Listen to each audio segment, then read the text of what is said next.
রাস্তায় কোনো হকার বসতে পারবে না। নাগরিক সুযোগ সুবিধা আপনারা নিশ্চিত করেন, পাশাপাশি আপনাদের দায়িত্ব আপনারা অবহেলা করবেন না। মার্কেটের সামনে আমরা বলেছি কোনো হকার, আমরা এটা এই সপ্তাহের মধ্যে কার্যকর করব, এখনো করতে পারি নাই। আপনাদেরকে নিয়ে আমরা বসেছিলাম, এই 2 সপ্তাহের মধ্যে হকারদের আমরা কার্যকর করব।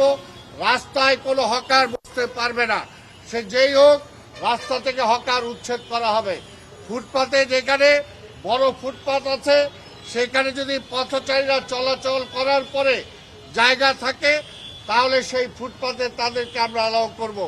এগুলো আপনাদের মাধ্যমে আমরা চাই, আপনারা যদি এগুলো আপনাদের জনবহুল প্রচার মাধ্যমে যদি এগুলো একটু প্রচার করেন তাহলে তারা এগুলো জানতে পারবে এবং এই ব্যাপারে তারা তাদের ব্যবস্থা গ্রহণ করবে।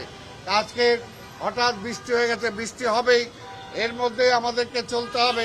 বৃষ্টি হলে কিছু জায়গায় পানি জমে। আমি আপনাদেরকে বারবার বলেছি, এই যে Dhanmondi, new market, elephant road, এই এলাকার পানি জমাটটা হয়। আমরা বলেছি, আবার আমি বলি, আমাদের বিডিআর এর ভিতর দিয়ে এই পানির ওয়ে আউট একটা ছিল, সেটা বন্ধ হয়ে গিয়েছে। আমরা আমাদের মাননীয় প্রধানমন্ত্রী জনাব তারেক রহমানকে অনুরোধ করার পরে তিনি আমাদেরকে নতুন একটা প্রজেক্ট দিয়েছেন, কিন্তু সেটা আমরা কাজ শুরু করেছি। সেটার কাজ শেষ হতে আগামী বছরের আগে এটা বেনিফিট পাওয়া যাবে না। এই কারণে আমরা তাৎক্ষণিকভাবে কিছু পাম্প আমরা ব্যবস্থা রেখেছি, যে জায়গায় পানি জমে যায় সেই জায়গার পানিগুলো দ্রুত নিষ্কাশন করার জন্য। গ্রিন রোডেও পানি জমে যায়, এটা আগে থেকেই এই অবস্থা আছে। আমরা পাম্প করে সরানো ছাড়া এই মুহূর্তে সেই পানিগুলোর আমরা নিয়ে যাওয়ার কোনো ব্যবস্থা আমাদের মাঝে নাই। আমাদের পান্থপথ বল কালভার্ট আমরা পরিষ্কার শুরু করেছি, আশা করি কিছুটা হলো বেনিফিট আমরা সেখানে পাবো। কাজে নাগরিকদের সহযোগিতা চাই, আমরা সাংবাদিক ভাইদের সহযোগিতা চাই। আপনারা যেমনি আমরা যে সমস্ত জায়গায় ব্যর্থ হলে সেগুলো তুলে ধরবেন, পাশাপাশি নাগরিকদেরকে অনুরোধ করবেন তারাও যাতে দায়িত্ব সচেতন হয়। কারণ একটা পলিথিন এক জায়গায় বন্ধ হয়ে গেলে সেই জায়গায় পানি নিষ্কাশন বন্ধ হয়ে যেতে পারে, সেই জায়গায় জলজট হতে পারে।